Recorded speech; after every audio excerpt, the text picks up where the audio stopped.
নমস্কার। আজকে আমরা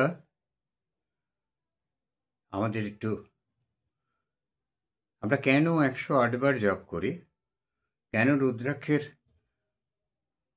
সংখ্যা 108, এমনি সাধারণ যে মালা দিয়েও যদি যে কোনো জপের মালারই সংখ্যা 108 কেন, এবং বিভিন্ন উপাচারে, তন্ত্রের উপাচারেও 108, 108টি পদ্মফুল, এই 108 কেন নানাভাবে ব্যবহার হয়েছে, এই সংখ্যার মধ্যে কি জাদু আছে সেটা আমরা আজকে দেখব।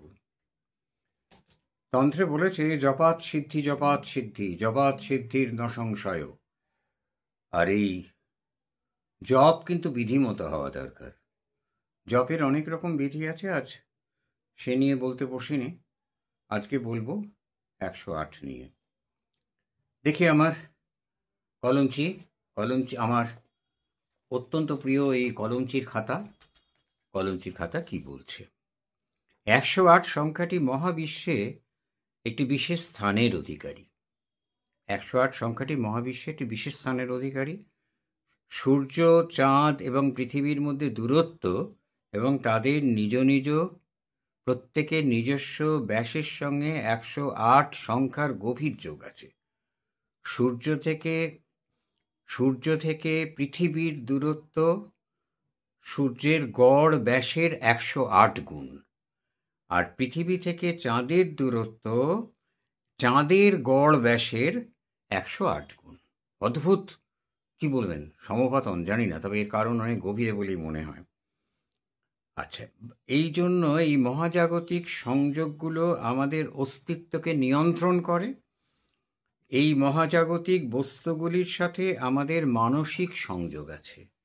মন তো একটা বিরাট ব্যাপার, মন যে কত বড় জিনিস সে আমরা এমনিতে বুঝতে পারি না। আচ্ছা, দ্বিতীয়ত, হিন্দু এবং বৌদ্ধ ধর্মে 108টি চক্রের কথা বলা হয়েছে। প্রাচীন কাল থেকে এই বিশ্বাস আমাদের মধ্যে মানব সমাজে প্রচলিত আছে। আমাদের শরীরের মধ্যে 108টি শক্তিরেখা বা 108টি নাড়ি আছে। আচ্ছা, যা অনাহত চক্র গঠনে সাহায্য করে, একত্রিত হয়। 108 বার মন্ত্রের সঙ্গে জপ করলে 108টি নাড়ি শৃঙ্খলাবদ্ধ হয় এবং আত্ম উপলব্ধিতে সাহায্য করে। সেরা উপলব্ধি পৃথিবীর আত্মোপলব্ধি, not a matter of joke, এরম বলে দিলাম, এত সোজা নয়। 108 গাণিতিক দিক থেকে দেখি, 108কে বলা হয়েছে হর্ষদ সংখ্যা, যা আনন্দ দান করে। 108 যদি পাশাপাশি যোগাযোগ করি 9 হয়, এটি 9 দ্বারাই বিভাজ্য। চমৎকার একটি সংখ্যা। আয়ুর্বেদিকরা কি বলেছেন?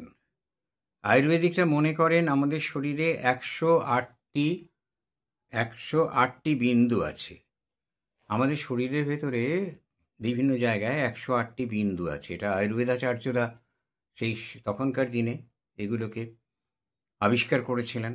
এগুলোকে আবিষ্কার করে তারা এইগুলোর ওপর দিয়েই চিকিৎসা করতেন। শুধুমাত্র ওষুধ খাইয়ে তারা চিকিৎসা করতেন না, তাদের একটা চিকিৎসার পদ্ধতি ছিল অসম্ভব সুন্দর।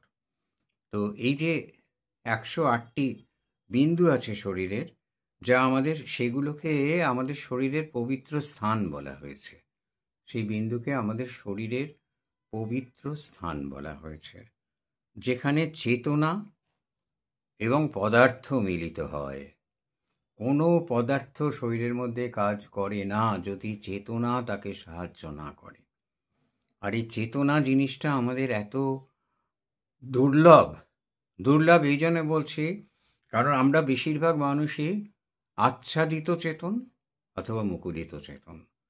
চেতনা উন্মুক্ত হওয়া মানে ওই যে বললাম 108 আত্মোপলব্ধি হওয়া, সেই আত্মোপলব্ধি হয় চেতনা উন্মুক্ত হলে।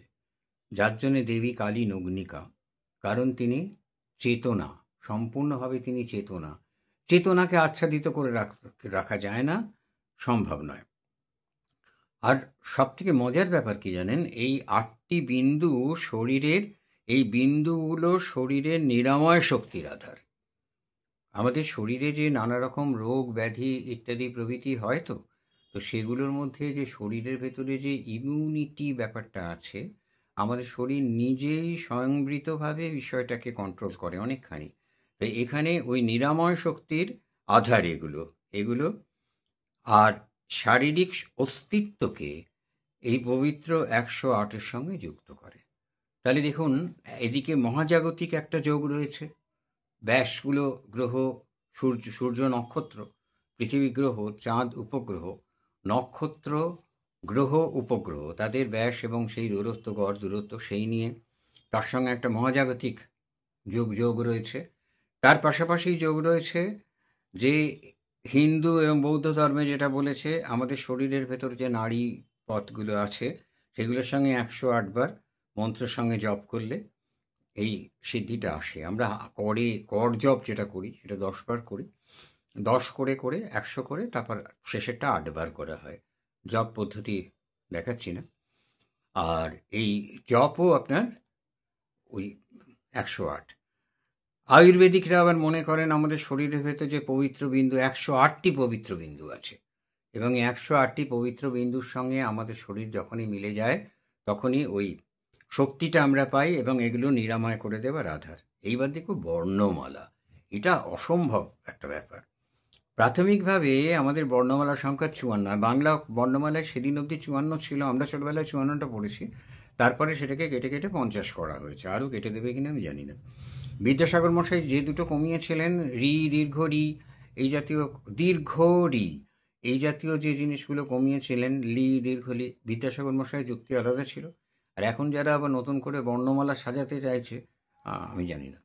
আচ্ছা, প্রাথমিকভাবে আমাদের বর্ণমালার সংখ্যা 54। প্রতিটি বর্ণের সঙ্গে পুংলিঙ্গ অর্থাৎ পুরুষ বর্ণ, স্ত্রী বর্ণ এইভাবে ভাগ করা আছে। অন্য একটি মতে পুরুষ বর্ণ, স্ত্রী বর্ণ, নপুংসক বর্ণও আছে।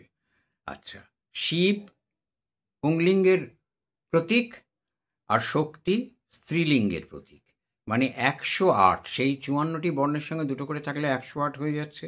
মহাবিশ্বের পুরুষ এবং নারী সমান সমান, যে ওই শক্তির ঐশ্বরিক ভারসাম্য বিশ্বাসের সঙ্গে যুক্ত হচ্ছে। চমৎকার যুক্তি। আর পঞ্চমত, ব্রহ্ম শব্দটির প্রত্যেকটি বর্ণের ক্রমিক সংখ্যা যোগ করলে 108 হয়। যেমন বয়ের ক্রমিক সংখ্যা 23, রয়ের ক্রমিক সংখ্যা 27, হয়ের ক্রমিক সংখ্যা 33, ময়ের ক্রমিক সংখ্যা 25। এদের যোগ করুন, দেখবেন ওই আপনার 27টি, ওই আপনার 108টি বর্ণ হচ্ছে। 108টি সংখ্যা, 108 সংখ্যাটা আমরা পাচ্ছি।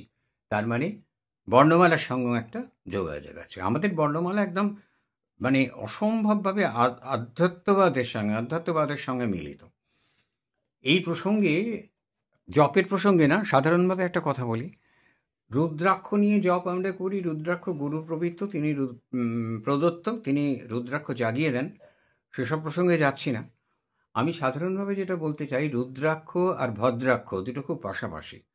আপনারা যখন রুদ্রাক্ষের মালা কিনবেন তখন মানে কোনো কারণে অনেক জায়গাতেই তো পাওয়া যায়, দেখলে রুদ্রাক্ষ না ভদ্রাক্ষ সেটা বুঝে কিনবেন। পঞ্চমুখী রুদ্রাক্ষ সব থেকে ইজি অ্যাভেলেবল, রুদ্রাক্ষ অনেক মুখী আছে।